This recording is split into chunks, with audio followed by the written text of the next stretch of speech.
नमस्कार, ऋषि अकेडमी में आपका स्वागत है। चलिए, आज हम अपने जो छत्तीसगढ़ भौगोलिक है उसके लेक्चर को आगे बढ़ाएंगे। कल तक हमने देख लिया था वनस्पति और जो है वन्य जीव देख रहे थे। ठीक, वनस्पति और वन्य जीव देख रहे थे,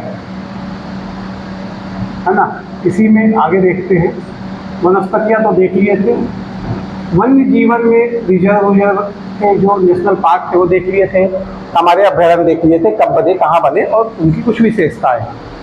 ठीक, आज हम पढ़ेंगे बायोस्फीयर रिजर्व के बारे में। अच्छा, तो कल जो हम पढ़े उसके बाद रिवीजन मान लेते हैं। हमारे यहाँ 3 नेशनल पार्क हैं, 3 टाइगर रिजर्व हैं, चौथा प्रस्तावित है अभी। वैसे तो अगर क्वेश्चन पूछता है छत्तीसगढ़ में कितने टाइगर रिजर्व हैं, तो जो अभी लेटेस्ट जो आंकड़ा है वन विभाग का 22-23 रिपोर्ट में, उसने 3 ही टाइगर रिजर्व लिखा है। जो घासीदास का है उस पर काम चल रहा है, वो मतलब कि घोषणा हो गई है, उस पर काम शुरू भी हो गया, पर वो अभी पूरी रूप से क्या है एक्टिवेट नहीं हुआ है। ठीक, और इसके साथ हम देख लिए थे हमारे 11 अभ्यारण्य देख लिए थे। ठीक, उसके बाद हमारे छत्तीसगढ़ में एक है आपका बायोस्फीयर रिजर्व। तो आज हम देखते हैं बायोस्फीयर रिजर्व को देखते हैं। ठीक, ये पहले बायोस्फीयर रिजर्व क्या होता है? जहाँ पे जैविक विविधता काफ़ी ज़्यादा होती है। ठीक, जहाँ की प्राथमिक वनस्पति लगभग 70% खत्म हो गई होती है और द्वितीयक वनस्पति चलने लगती है। जीवों की विविधता होनी चाहिए और संकट में जो जीव हैं वो भी वहाँ उपस्थित होने चाहिए। ये कुछ प्रमुख आधार हैं जो रिजर्व हैं उनको बताने के, मतलब उसको डिसाइड करने के। देखिए, अपने यहाँ भारत में जो सबसे पहला जैव रिजर्व बना था, बोला जाता है कौन सा बना था आपका छत्तीसगढ़ में? कांगेर वैली। पर बाद में उसको हटा दिया गया, उसको नहीं दिया गया। भारत में देखा जाए तो 1986 में सबसे पहले कौन सा बना आपका? नीलगिरी। ठीक, तो यह है भारत का पहला। अपने यहाँ जो रिजर्व है वो है आपका अचानकमार अमरकंटक। ठीक, रीजन पूछा जाएगा तो हमारा आएगा मुंगेली। अच्छा, ध्यान रखिएगा, ये जो रिजर्व है अचानकमार और अमरकंटक, ठीक, ये 14वां रिजर्व है ना। 2005 में इसको बायोस्फीयर रिजर्व घोषित किया गया था। ठीक, कैसा है? 14वां है क्रम में, पहला नीलगिरी, 14वां क्रम में है अचानकमार। ठीक, इसका जो मैक्सिमम हिस्सा है वो छत्तीसगढ़ में आता है। तो मतलब इसका विस्तार कहाँ का है? इसका विस्तार है छत्तीसगढ़ में और एमपी में। ठीक, मैक्सिमम है छत्तीसगढ़ में। छत्तीसगढ़ में जो इसका एरिया है वो है लगभग 2610 वर्ग किलोमीटर का। ठीक, टोटल एरिया है इसका 3835.5 किलोमीटर वर्ग। ठीक, तो उसमें 3835 में लगभग 2610 किलोमीटर है वो छत्तीसगढ़ में आता है, मतलब मेजर एरिया इसका छत्तीसगढ़ में ही है। डिस्ट्रिक्ट पूछ लेता है तो आपको डिस्ट्रिक्ट मुंगेली लेना है। ठीक, जब हमने अचानकमार अभ्यारण्य पढ़ा था तो हमने देखा था इसकी स्थापना कब हुई थी, है ना, और यहाँ पे मुख्य रूप से क्या क्या पाया जाता है। ठीक, देखिए, जो बायो रिजर्व, इस पे जो बायोस्फीयर रिजर्व होता है इसका एक स्ट्रक्चर होता है, उस स्ट्रक्चर को भी देखते हैं अपन। 3 पार्ट होते हैं इसके। जो सबसे अंदर का पार्ट रहता है वो कहलाता है कोर, उसके बाद रहता है वो कहलाता है बफर जोन, और उसके बाद होता है संक्रमण जोन। ठीक, जो कोर एरिया रहता है यहाँ मुख्य रूप से जैव और वनस्पति जो आपके बायोस्फीयर रिजर्व रहते हैं, यहाँ पे जीव और वनस्पति दोनों के संरक्षण होते हैं। ठीक, तो ये ध्यान रखना है, क्वेश्चन पूछ सकता है कि बायोस्फीयर रिजर्व में संरक्षण किया जाता है केवल जीवों का, केवल वनों का, वनस्पति का, है ना, दोनों का, या दोनों में से कोई नहीं। ठीक, तो आपको ध्यान रखना है कि यहाँ पे दोनों का किया जाता है। जो कोर क्षेत्र होता है ना, कोर है, यहाँ पे हर प्रकार की गतिविधियां बैन होती हैं, कुछ भी नहीं कर सकते। केवल जानवरों के लिए सुरक्षित होगा। केवल सरकारी ऑफिसर जो वहाँ पे इस काम के लिए अधिकृत है वही वहाँ जा सकता है। ठीक, उसके बाद आता है बफर जोन। बफर जोन में शोध कार्य किए जा सकते हैं। ठीक, उसके बाद आता है संक्रमण जोन। संक्रमण जोन होता है वो आपके इंटरटेनमेंट के लिए, शोध कार्य और बाकी कार्यों के लिए भी परमिशन के बाद अनुमति मिल सकती है। इसलिए आप जब जाते होगे कहीं भी कान्हा-किसली जाओ या कहीं बायोस्फीयर रिजर्व जाओ या किसी अभ्यारण्य में जाओ, वो भी लगभग नेशनल पार्क इसी स्ट्रक्चर पे बने रहते हैं। तो आपको जितने भी रिजॉर्ट मिलेंगे और पार्क मिलेंगे ना, ये आपको बाहरी जो संक्रमण क्षेत्र है ना वहीं पे बने मिलेंगे, अंदर कुछ नहीं होता। ठीक, मतलब यहाँ अंदर गांव वालों को जाने की भी इजाज़त नहीं होती। संक्रमण क्षेत्र में जो आसपास के गांव वाले हैं वो जा सकते हैं, चारा चरा सकते हैं, अपनी आजीविका की चीज़ों को उपयोग कर सकते हैं, जो करते हुए आए हैं काफ़ी समय से। ठीक, तो ये स्ट्रक्चर को थोड़ा सा ध्यान रखिएगा। चलिए, ये हो गया बायोस्फीयर रिजर्व। अब बच गया छत्तीसगढ़ में हाथी रिजर्व कितने।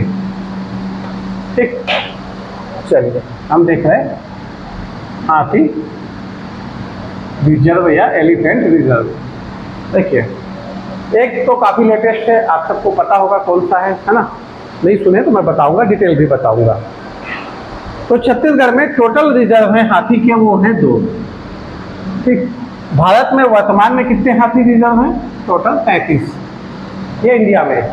ठीक, लेटेस्ट। और छत्तीसगढ़ में है केवल 2। कौन कौन से आइए देखते हैं। एक है आपका, क्या नाम था इसका, लमेरू बोल रहा था मैं, लेमरू। ठीक, 1995 वर्ग किलोमीटर के लिए इसको प्रस्तावित किया गया है। ठीक, इसमें जो एरिया आता है वो आ जाता है आपका कोरबा का, रायगढ़ का, जसपुर का, सरगुजा का। तो ये चारों जहाँ पे मिल रहे हैं वो जो पॉइंट है कोने का, वहाँ पे यह एरिया आता है। मैप में देखेंगे थोड़ा सा तो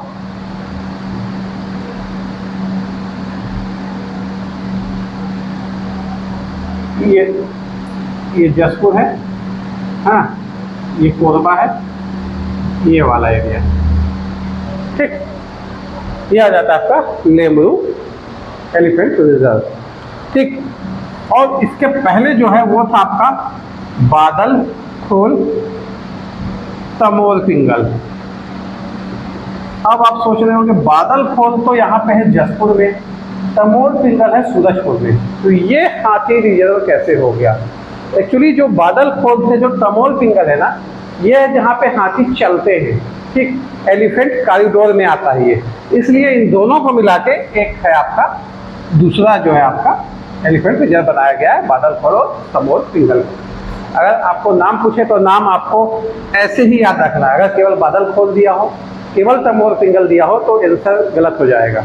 ठीक, हाँ, अगर तमोल पिंगल के बाद और कोई ऑप्शन नहीं दिया, मतलब तमोल पिंगल दिया हो लेकिन ऑप्शन में आपको बादल खोल नहीं दिखता है, तो फिर आप तमोल पिंगल आंसर ले सकते हो। या बादल खोल दिया है और तमोल पिंगल ऑप्शन में नहीं दिया है तो फिर आप बादल खोल ले सकते हो। लेकिन अगर दोनों ऑप्शन में है तो या तो दोनों साथ में होने चाहिए और अलग अलग हैं तो वो फिर गड़बड़ है, क्योंकि जो इंडियन गवर्नमेंट की साइट है वहाँ पे स्पष्ट तौर पे बादल खोल तमोल पिंगल ही टाइगर एलिफेंट रिजर्व लिखा गया है। ठीक, इसी के साथ एक दिन याद रखिएगा, 12 अगस्त को हाथी दिवस मनाया जाता है। ठीक, विश्व हाथी दिवस है 12 अगस्त। ठीक, चलिए एक आंकड़ा और याद रखिए, जब हम टाइगर रिजर्व की बात कर ही रहे हैं तो भारत में सबसे ज़्यादा टाइगर रिजर्व कहाँ पे है? तो भारत में सबसे ज़्यादा टाइगर रिजर्व 2 जगह हैं, एक है तमिलनाडु, दूसरा है असम। दोनों जगह आपके 5-5 टाइगर रिजर्व हैं। ठीक, ये मैक्सिमम है, कितने? 5-5। तमिलनाडु में भी 5 टाइगर रिजर्व बोल रहा हूँ, सॉरी, एलिफेंट रिजर्व तमिलनाडु में भी 5 है और असम में भी 5 है। ठीक, इसके बाद एक आंकड़ा और, अगर छत्तीसगढ़ में टोटल देखा जाए नेशनल पार्क, अभ्यारण्य, बायोस्फीयर रिजर्व, एलिफेंट रिजर्व, इन सब को मिला के जो टोटल एरिया आता है वो आता है 13,306.45 वर्ग किलोमीटर का। ठीक, इतना 13,306.45 वर्ग किलोमीटर का ये टोटल एरिया है जहाँ पे वन्य जीवों का संरक्षण का कार्य किया जा रहा है। और यह जो कुल का है उसका लगभग आ जाता है आपका टोटल एरिया का जो परसेंटेज है वो यहाँ का 22.26%। तो इतने एरिया पे छत्तीसगढ़ में क्या काम चल रहा है? वन्य जीव संरक्षण का काम चल रहा है। ठीक है, अचानक मारा अमरकंटक की लोकेशन तो आपको क्लियर होगी, इसलिए उसकी लोकेशन नहीं बताया हूँ। ठीक, जहाँ पे अपन ने अमरकंटक का अचानक मार को देखा था अभ्यारण्य को, वहीं पे है आज का अचानक मार और अमरकंटक को मिला के बनाया गया है। ठीक, चलिए आगे चलते हैं। चलिए, कुछ विशेष परियोजनाएं जो मतलब कुछ स्पेशल चीज़ें जो छत्तीसगढ़ में चल रही हैं। सिंगल लाइनर क्वेश्चन है ना, बहुत समझने की चीज़ें तो नहीं है, पर पढ़ना जरूरी है। पढ़ना जरूरी इसलिए क्योंकि यहाँ से क्वेश्चन बनते हैं। ठीक, तो बहुत कॉन्सेप्ट नहीं है, पर आपको सिंगल लाइनर याद रखना है। जैसे स्टार्ट करते हैं कोटमी सुनार से। कोटमी सुनार है आपका जांजगीर चांपा में। इसकी स्थापना की गई थी 2006-07 में मगरमच्छ संरक्षण के लिए।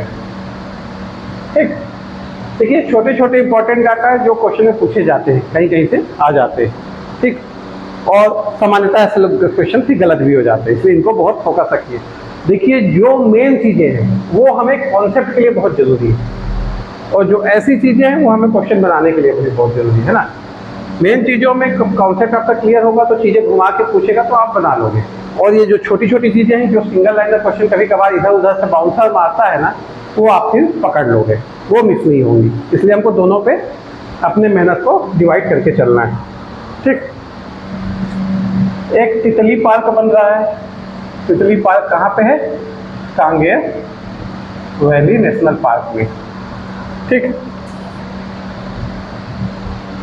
हाथियों के संरक्षण के लिए ही और हाथी और मनुष्य के बीच जो संघर्ष है वह कम हो, इसके लिए छत्तीसगढ़ सरकार के द्वारा एक परियोजना चल रही है जिसका नाम है गजराज परियोजना।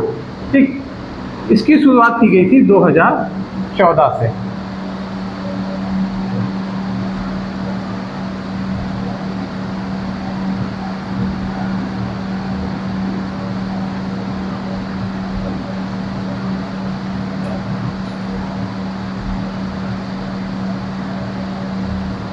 तो चलिए देखते हैं गजराज परियोजना के अंतर्गत हमारे यहाँ कौन कौन से जिले आते हैं।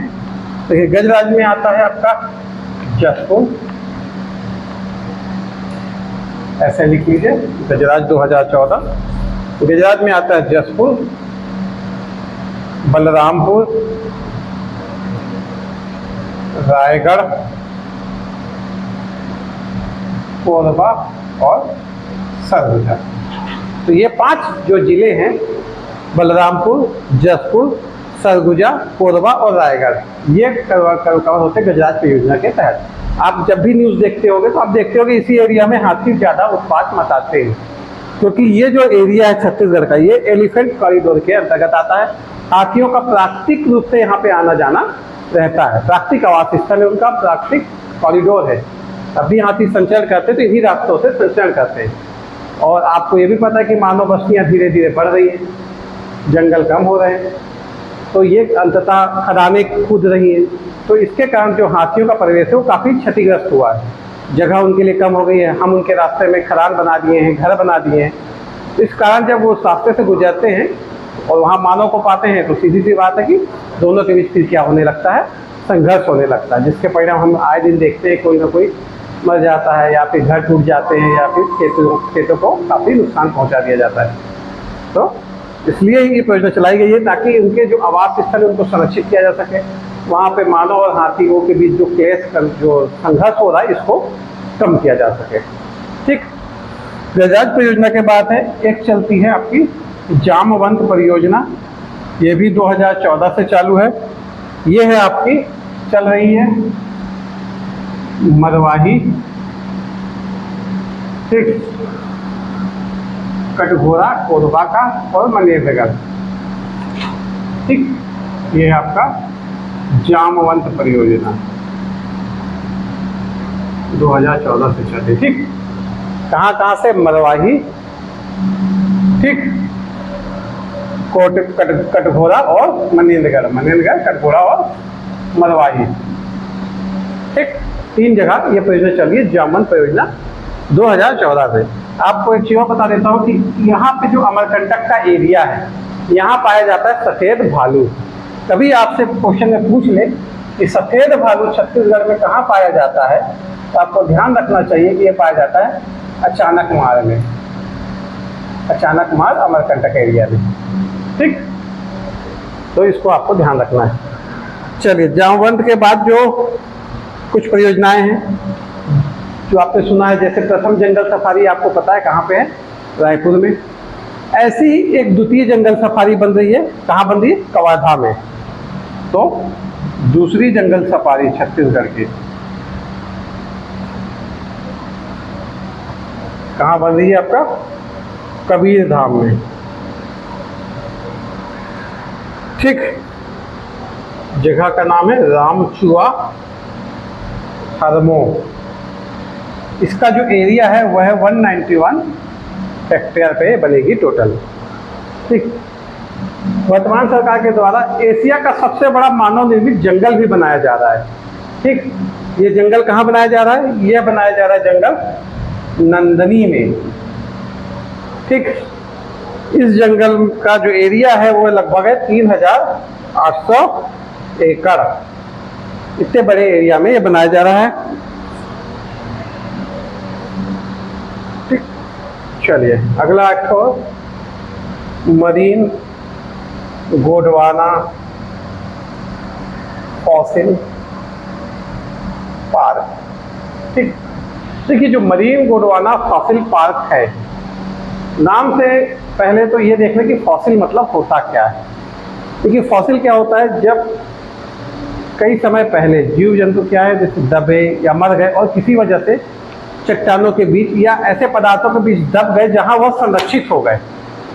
ठीक, मतलब जहां भी उनके निशान हमको आज भी दिखते हैं, ऐसी चीजों को क्या कहा जाता है, फॉसिल। ठीक, ऐसे ही छत्तीसगढ़ में एक जगह पाई गई है मनेन्द्रगढ़ में, आमा खेरवा के पास। मनेन्द्रगढ़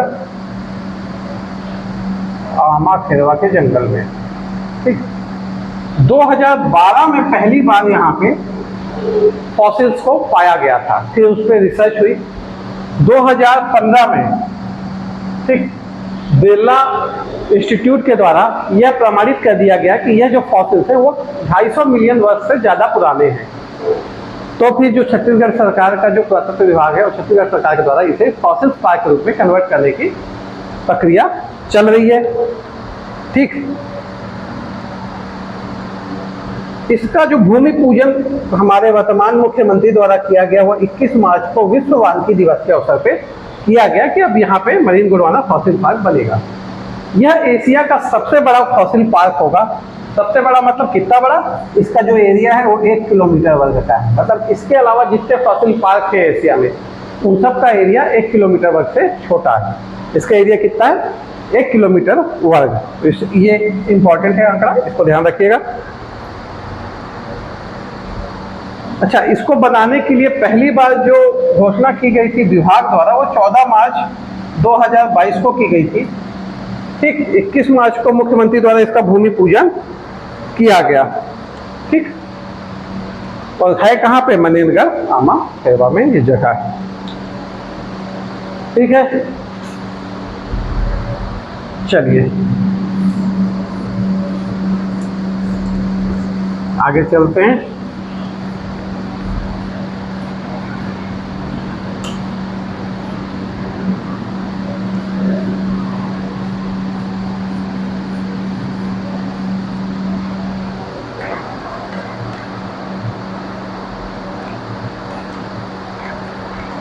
चलिए,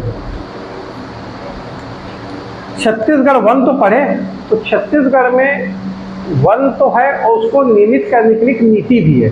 वह नीति कब की है, तो ध्यान रखिएगा, छत्तीसगढ़ जो वन नीति है वह है आपकी 2001 की। इसके प्रमुख प्रावधानों में जो मेन एक प्रावधान है वह है वन ग्राम को राजस्व ग्राम में बदलना। ठीक, और भी बाकी तो सब नॉर्मल है कि वन जीवों का संरक्षण करना है, वनस्पति का संरक्षण करना है, स्मगलिंग को रोकना है और ऐसे कड़े कानून बनाना है ताकि स्मगलिंग जैसी प्रथाओं को क्या बोलते हैं उसको, हतोत्साहित किया जा सके। ठीक, ये सामान्य सी चीज़ें है ना। वृक्षारोपण को बढ़ाना है, संरक्षण करना है, संवर्धन करना है, बाकी सारे। एक जो मेन टॉपिक वो जो ध्यान रखिएगा कि वन ग्रामों को राजस्व ग्राम में बदलना है। आखिर ऐसा क्यों कर रहे हैं? देखिए, वन ग्राम होने से न क्या सरकार की कई योजनाएं जो वहाँ रह रहे लोग उन तक नहीं पहुँच पाती, क्योंकि वन ग्राम की जो परिभाषा है, जो डिफिनीशन है, जो भारत सरकार के द्वारा निर्धारित की गई है, उसमें उन लोग अलग हो जाते हैं। तो ऐसा ना हो, इसलिए सरकार प्रेफरेंस दे रही है कि जितने वन ग्राम हैं उनको क्या किया जाए, राजस्व ग्राम में बदला जाए, ताकि वहाँ के लोगों को भी सरकारी योजनाओं का फायदा हो सके। ठीक। और इस नीति में एक दूसरी बात है कि छत्तीसगढ़ को हर्बल स्टेट में बनाना है। एक हर्बल स्टेट बनाना है छत्तीसगढ़ को। छत्तीसगढ़ के बारे में अगर आपको सामान्य जानकारी होगी तो आप जानते हो कि छत्तीसगढ़ में बहुत सारी औषधियाँ तो ऐसे ही उत्पन्न होती है ना। जैसे एलोवेरा देख लो, आपको मिल जाएगी। मूसली देख लो, ये नेचुरल हैं। सागर मोथा हो गया, ये सारी जो औषधियाँ हैं छत्तीसगढ़ में नेचुरल पाई जाती है। आप बस्तर तरफ जाओगे तो आपको हजारों प्रकार की औषधियाँ आपको यूं ही रोड किनारे आपको लगी दिख जाएंगी, अगर आपको जानकारी होगी तो। और बस्तर के जो पुराने चिकित्सक हैं, मतलब जो जानते हैं औषधियों के बारे में, आज भी वो अपने इलाज में प्रेफरेंस उन्हीं औषधियों को देते हैं। ठीक। तो हर्बल स्टेट बनाना है। ठीक। तो जब हर्बल स्टेट बनाना है तो राज्य को हर्बल स्टेट घोषित किया गया 4 जुलाई 2001 को। ठीक। और औषधि पादप बोर्ड बना है 28 जुलाई 2004 को। ठीक। हर्बल स्टेट कब बना राज्य? 4 जुलाई 2001 को। और औषधि पादप बोर्ड का गठन किया गया है 28 जुलाई 2004 को। ये दो डेट आप याद रखिएगा, इंपॉर्टेंट है। कुछ आंकड़े देखते हैं वन संबंधित। वन प्रबंधन समिति,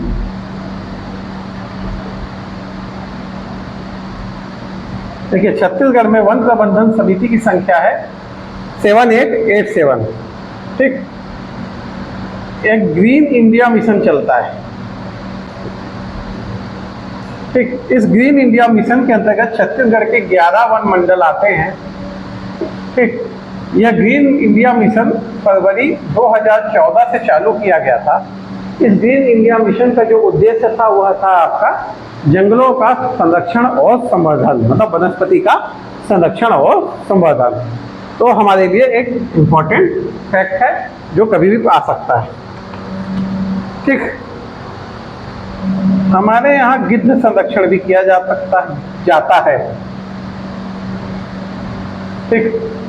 गिद्ध, आपको पता है जो डाइक्लोफेनेक एक दर्द वाला गोली आती है जो गिद्धों के लिए क्या हुई, हानिकारक सिद्ध हुई, जिससे काफ़ी सारे गिद्धों की जो संख्या वो तेज़ी से गिर गई। और भी हम ऐसे बहुत सारी चीज़ें यूज़ कर रहे हैं जिससे गिद्धों को नुकसान हो रहा है और उनकी संख्या काफ़ी तेज़ी से गिर रही है। इसीलिए सेव कार्यक्रम चालू किया गया था 2006 में। ठीक। ये जो सेव कार्यक्रम है यह गिद्धों के संरक्षण का कार्यक्रम है। तो हमारे यहाँ गिद्ध संरक्षण चलता है। कहाँ कहाँ चल रहा है देखिए, अचानकमार में। ठीक। गुरु घासीदास अभ्यारण्य,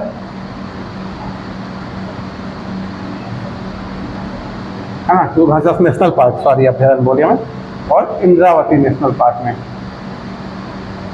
ठीक। तो इन 3 जगह हमारे यहाँ गिद्ध संरक्षण का कार्य चल रहा है। ये आंकड़े आपको याद होने चाहिए, इंपॉर्टेंट है। चलिए आगे देखते हैं। देखिए आगे क्या है अपने पास। चलिए कैंपा की थोड़ी सी बात कर लेते हैं। ठीक। सबसे पहले तो इसका फुल फॉर्म काफी लंबा है, देखिए क्या है। Compensatory afforestation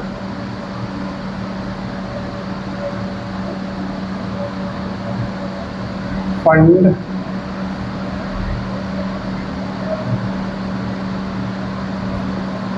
management and planning authority. ठीक। क्षतिपूरक वनीकरण कोष प्रबंधन एवं योजना प्राधिकरण, ये इसका फुल फॉर्म है। इसका फुल फॉर्म याद रखिएगा, किसी भी क्वेश्चन, किसी भी आने वाले पेपर में पूछ सकता है।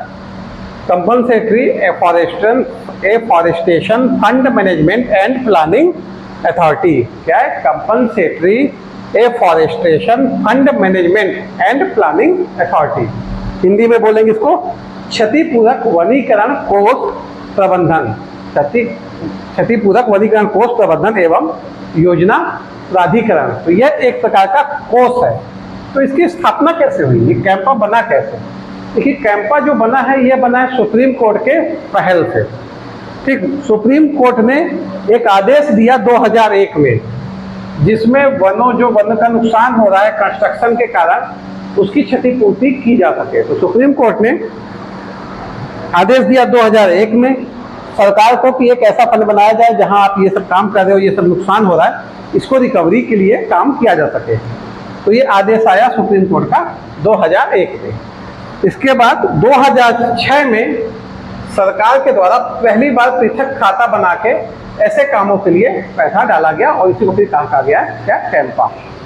ठीक, तो इसमें बेसिकली हम क्या करते हैं, जैसे समझिए कि बाई चांस कहीं से रोड जा रही है, बीच में है जंगल, और वहां पे काटने पड़ गए आपको 1000-2000 पेड़।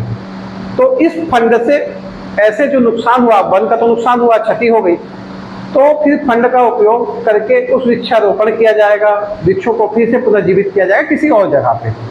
ठीक, तो हमको उसकी क्षतिपूर्ति करना है जो नुकसान हमारे कंस्ट्रक्शन या डेवलपमेंट की वजह से हो रहा है। ठीक, तो ये है कैंपा। कैंपा में जो हमको ध्यान रखना है, छत्तीसगढ़ में कैंपा चल रहा है 2009 में। 2009 में पहली बार इसको पैसा से बांटा गया। 7 वन मंडल है छत्तीसगढ़ के, है ना। अगर पूछा कैंपा चालू कब से हुआ, तो आपको 2009 डाल देना है। सुप्रीम कोर्ट ने आदेश दिया था 2001 में। 2006 में केंद्र सरकार के द्वारा पहली बार एक पृथक खाता बनाया गया, उसमें पैसे कुछ हस्तांतरित किए गए। 2009 से फिर एक प्लानिंग, मतलब एक कंप्लीट ये फिक्स हो गया कि हाँ, अब इस फंड से पैसे कंटिन्यू इसमें जाएंगे। इस प्रकार के एक फंड हो गया सेपरेट। अब इस फंड को ऑथराइज कर दिया गया कि इसी कामों के लिए यूज होगा।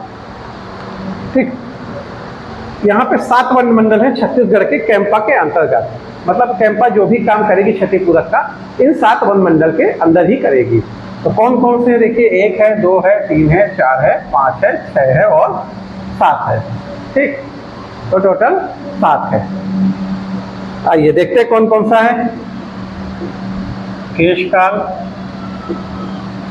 धमतरी, कोरबा, कटघोरा, धर्म, जयगढ़,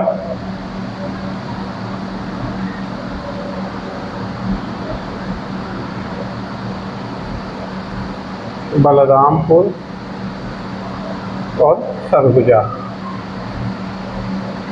ये टोटल 7 वन मंडल हैं जो कैंपा के अंतर्गत छत्तीसगढ़ में, जहाँ पे कैंपा काम कर रही है छत्तीसगढ़ के अंतर्गत। ठीक, तो कैंपा के बारे में इतनी जानकारी तो आपको होनी चाहिए कि कहाँ पे काम करी, कैसे कैसे काम कर रही है। तब सुप्रीम कोर्ट ने ऑर्डर दिया। इसको वास्तविक रूप से 2009 से माना जाता है ना। 2006 में पहली बार एक अकाउंट को सेपरेट किया गया था, जिसमें कुछ फंड डाला गया था, और 2009 से ये क्या है, पूरी तरह से व्यवस्थित होकर काम करने लग गया। ठीक, चलिए, यहाँ पे आपका जो वनस्पति और वन्यजीव वाला सेक्शन है वो खत्म हो जाता है। इसके बाद हम आर्थिक समीक्षा के जो 22-23 का लेटेस्ट आर्थिक समीक्षा है, उसके कुछ आंकड़े देखते हैं जो हमारे वानिकी से संबंधित है या जिनसे क्वेश्चन पूछे जा सकते हैं। तो अभी हम देख रहे हैं जो वन्यजीव और वनस्पति और वन्यजीव से संबंधित आर्थिक समीक्षा 22-23 के आंकड़े। ठीक, चलिए, पहला है जीएसडीपी में जो वानिकी की हिस्सेदारी है वह है आपका 3.19%। 22-23 का है ना आंकड़ा, ध्यान रखिएगा, 22-23 की बात कर रहे हैं। ठीक, अगला ध्यान रखिए, खदानी रोपण किया जाता है जहाँ पेड़ पौधे लगाए जाते हैं। इसके तहत 8.46 लाख पौधों का रोपण किया गया। ठीक, तेंदुपत्ता देखिए पूरे देश का 17% तेंदुपत्ता छत्तीसगढ़ में उत्पादित होता है। ठीक, तेंदुपत्ता अगर देखा जाए तो 22-23 में 15.83 लाख मानक बोरा किया गया। एक मानक बोरा में 50,000 तेंदुपत्ता होते हैं। तो ये चीजें आपको याद रखनी है। छत्तीसगढ़ राज्य वन विकास निगम की स्थापना की गई थी मई 2001 में। इसको थोड़ा सा ध्यान रखिएगा। छत्तीसगढ़ वन विकास निगम की जो स्थापना की गई थी मई 2001 में की गई थी।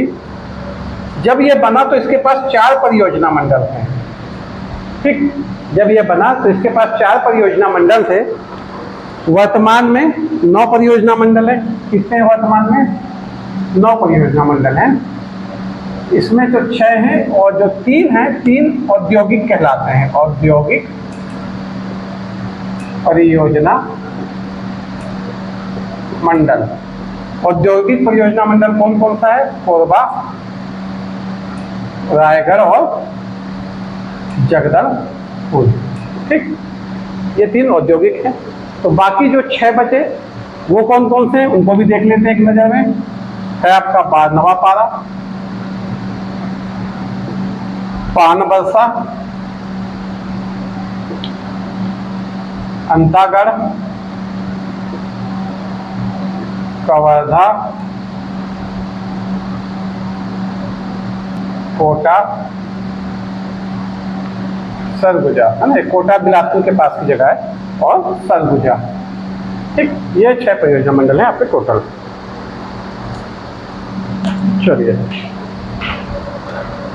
छत्तीसगढ़ में एक योजना चल रही है, स्कूल हर्बल गार्डन योजना। ठीक, इसके बारे में थोड़ा सा आंकड़े देख लेते हैं। देखिए, एक ऐसी परियोजना चल रही है आपकी गरियाबंद में। ठीक, गरियाबंद में कौन से कॉलेज में चल रही है? Institute of technology and science Gariaband. Institute of technology and science Gariaband. और ऐसे आप 10 स्कूलों में चल रहा है रायपुर के। ठीक, होम हर्बल गार्डन योजना में क्या है? स्कूल हर्बल गार्डन योजना में क्या है? स्कूल के अंदर ही हर्बल तरीके से सब्जी भाजी को लगाया जाएगा, उसका उपयोग मध्याह्न भोजन में किया जाएगा। तो बिना रसायन की, अभी तो आपको पता है सब्जी भाजी में दवाई पहले रहते हैं, है ना। दवाई डाल दो, इंजेक्शन लगा दो, सब्जी को हरा करना है, लाल करना है, मोटा करना है, पतला करना है। ठीक, तो दवाई डाल दो। तो ऐसी सब्जी अभी हम खा रहे हैं नॉर्मली तौर पे। लेकिन जब आप इसको हर्बल रूप में लगाते हो, मतलब इसमें आप रासायनिक खादों का प्रयोग नहीं करते हैं। तो ऐसी जो सब्जी उत्पन्न होगी या जो भी उत्पादन होगा वह स्वास्थ्य की दृष्टि से ज़्यादा उपयुक्त होगा या ज़्यादा ही अच्छा होगा स्वास्थ्य के लिए। तो ये परियोजना चालू की गई थी ताकि लोग तो सब्जी लगाने के प्रेरित हो, मतलब एक अच्छे स्वस्थ गार्डन डेवलप हो, जिससे बच्चों के स्वास्थ्य को भी फायदा मिले। अब वहीं की सब्जी उगाते हैं और मध्याह्न भोजन में यूज होता है, तो सब्जी आपको ताजी मिलेगी, पौष्टिक मिलेगी, है ना, और स्वच्छ मिलेगी। बाजार की जो दूषित चीजें उसमें मिलावट नहीं हो पाएगी। इस प्रकार से जो हर्बल गार्डन को आपको फैलाने के लिए, है ना, बच्चों का स्वास्थ्य अच्छा हो, ऐसा करने के लिए, है ना, ये योजना शुरू की गई थी छत्तीसगढ़ में। ठीक, चलिए आगे है, एक है राष्ट्रीय औद्योगिक पादप बोर्ड के द्वारा यूएनडीपी ना एक कार्यक्रम चला यूएनडीपी एक कार्यक्रम चला रहा है, जिसके तहत एमपीसीए क्षेत्र स्थापित करता है। एमपीसीए क्षेत्र फुल फॉर्म क्या है? Medicinal plant conservation area. ठीक, क्या है? Medicinal plant conservation area. Chhattisgarh में भी ये चल रहा है। छत्तीसगढ़ के 7 जो जिले हैं वह इसके अंतर्गत आ रहे हैं, या 7 वन मंडल इसके अंतर्गत आ रहे हैं। कौन कौन से 7 वन मंडल है इसको देख लीजिए, कभी भी क्वेश्चन पूछ सकता है बस्तर, धमतरी, तो 7 जिलों में चल रहा है। खैरागढ़, या 7 जगहों पे चल रहा है। मरवाही 4 ये हो गए, जशपुर, सरगुजा और दक्षिण कोंडा गांव। ये 7 वन मंडल पे आपका यूएनडीपी की एमपीसीए परियोजना चल रही है। इसके अंदर क्या है, जो औषधि जो प्लांट हैं उनका क्या कहता है समय, पहले तो उन्हें खोजा जाता है उस जंगल में कौन कौन से प्लांट मिल रहे हैं जो वहाँ पे प्राकृतिक रूप से उत्पन्न हो रहे हैं, ठीक। फिर वहाँ पे जो लगे हैं उनको संरक्षित करना है और उनका विकास करना है, संवर्धन करना है, ठीक। ये काम इसके द्वारा किया जाता है। तो आर्थिक समीक्षा से लगभग आपको इतने आंकड़े याद होने चाहिए वानिकी के अंतर्गत, ठीक। इससे ज़्यादा बाहर मेरे ख्याल से डाटा पूछना तो नहीं चाहिए, है ना। मतलब ये काफ़ी सफिशियंट है। पहले आप पूछने को तो कहीं से भी पूछ लेता है यार, आप देखें तो हो पीएससी और व्यापम की कोई सीमा नहीं है, कहीं से भी पूछा जा सकता है। पर हमको उसके पीछे नहीं भागना है, हमको एक बेस बना के तैयारी करते रहना है। देखिए हर बार पेपर कितना भी टफ आता है ना, हर बार पेपर पास करने के लिए उसमें क्वेश्चन दिए रहते हैं, ठीक। हम आके बोलते हैं अरे ये नहीं पढ़ा वो नहीं पढ़ा, वहाँ से क्वेश्चन आके देखिए जो क्वेश्चन छूट रहे हैं वो सबके छूटते हैं, ठीक। पीएससी में जो 2000-3000 बच्चे सेलेक्ट होते हैं वो क्वेश्चन पेपर सरल आएगा तो भी वही 3000 सेलेक्ट होते हैं, क्वेश्चन पेपर कठिन आएगा तो भी वही 3000 सेलेक्ट होंगे, ठीक। उसके नीचे के लोग नहीं हो पाते। इसका रीजन ये नहीं है कि क्वेश्चन पेपर कठिन आया इसलिए हमारा नहीं हुआ, बात है कि हमने वो बेसिक तैयारी नहीं की। हम बेसिक तैयारी करके रखेंगे तो सरल आएगा तो भी हम सेलेक्ट होंगे, कठिन आएगा तो भी सेलेक्ट होंगे, ठीक। और मैं पिछले अपने 5 बार से जब मेंस लिख रहा हूँ इसलिए इस अनुभव को आपसे शेयर कर रहा हूँ, ठीक। वो कठिन और सरल से फर्क नहीं पड़ता, फर्क पड़ता है कि आपकी तैयारी कैसी है, ठीक। आपने जो बेसिक चीज़ें हैं वो एकदम से अच्छे से तैयार किए कि नहीं। अगर आपकी बेसिक चीज़ें तैयार हैं तो आपका फिर कभी नहीं रुकने वाला। चलिए ठीक है, आज का सेशन यहाँ समाप्त करते हैं, काफ़ी लंबा हो गया है। और हमारा वीडियो पसंद आया हो तो इसको शेयर और सब्सक्राइब जरूर करें और धन्यवाद।